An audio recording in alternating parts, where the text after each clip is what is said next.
Hoje, o negro brasileiro tem consciência de seus direitos e luta pela igualdade. Essa força foi conquistada ao longo dos séculos, desde o dia em que um líder guerreiro entregou a própria vida para conquistar a liberdade. A história heróica de Zumbi dos Palmares representa a bravura e a tenacidade do povo negro e é um símbolo da resistência contra a submissão. No início do século XVII, Recife era o porto de saída do açúcar, maior riqueza do Brasil naquela época, para a Europa. Todo o Nordeste vivia de plantar e colher cana. Mesmo quem não tinha engenhos, como os criadores de gado e os comerciantes, dependia indiretamente do açúcar, pois precisava vender seus produtos ou serviços aos agricultores.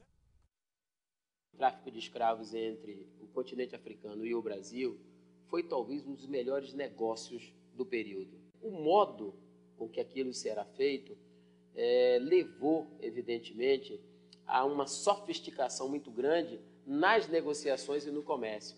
Mas, por outro lado, propiciou também o exercício de uma das maiores crueldades feitas contra o ser humano no mundo. Mesmo em alguns países da Europa, a escravidão era comum naquela época.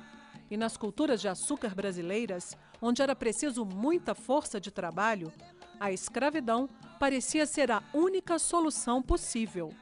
Primeiro, os colonos tentaram submeter o índio, capturado na região ou comprado dos bandeirantes. Mas eles não se adaptavam bem ao trabalho, produziam pouco e, em geral, morriam logo depois de aprisionados.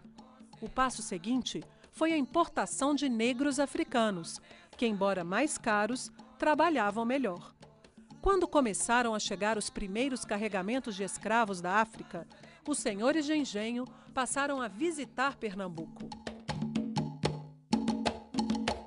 Antes de começar o leilão, examinavam homens, mulheres e crianças como se fossem animais à venda.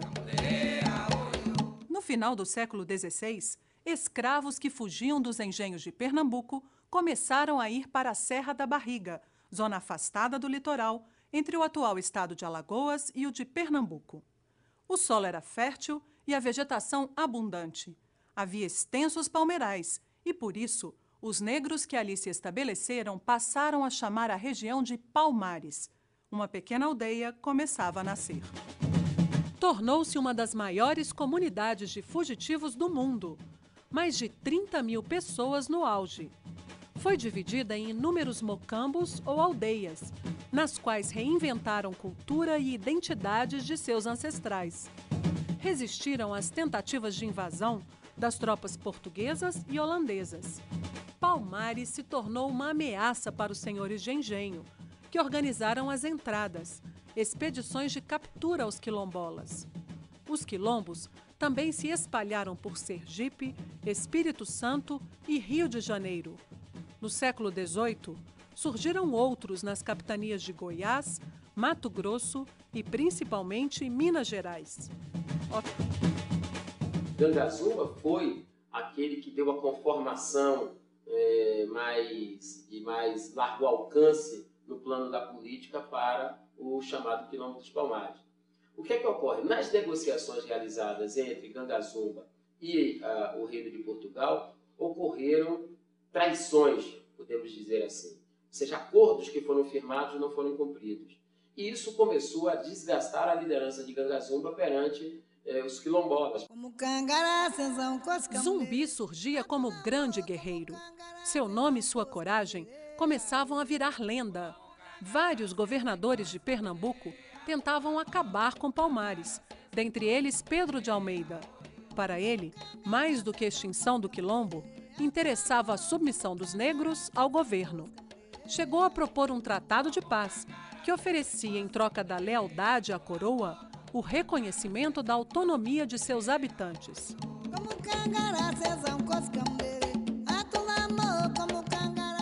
Gangazumba aceitou a proposta do governador, mas Zumbi não concordou. Para ele, não se tratava somente de viver livre, mas também de libertar os que ainda estavam escravizados. Muitos negros ficaram contra Gangazumba e envenenaram o velho rei. Assumiu em seu lugar Zumbi, o líder guerreiro que defendeu Palmares e levou o Quilombo a terríveis batalhas.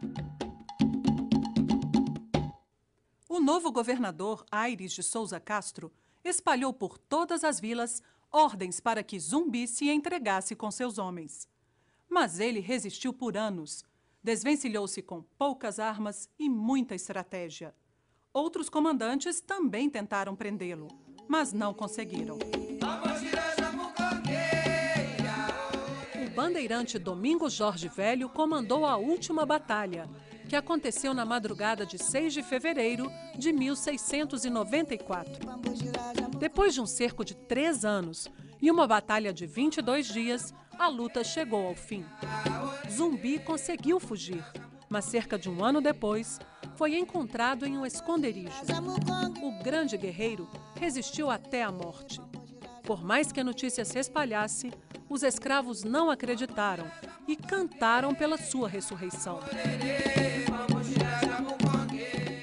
Zumbi se transformou num símbolo tão poderoso que ele gerou também várias versões sobre a sua morte. A versão que nós temos é que a versão mais corrente dentro do movimento negro e a mais aceita dentro do movimento negro é que ele foi assassinado em luta. General Negro dos Palmares, grande líder dos quilombolas, lutou e morreu pela defesa e pela liberdade dos seus irmãos negros.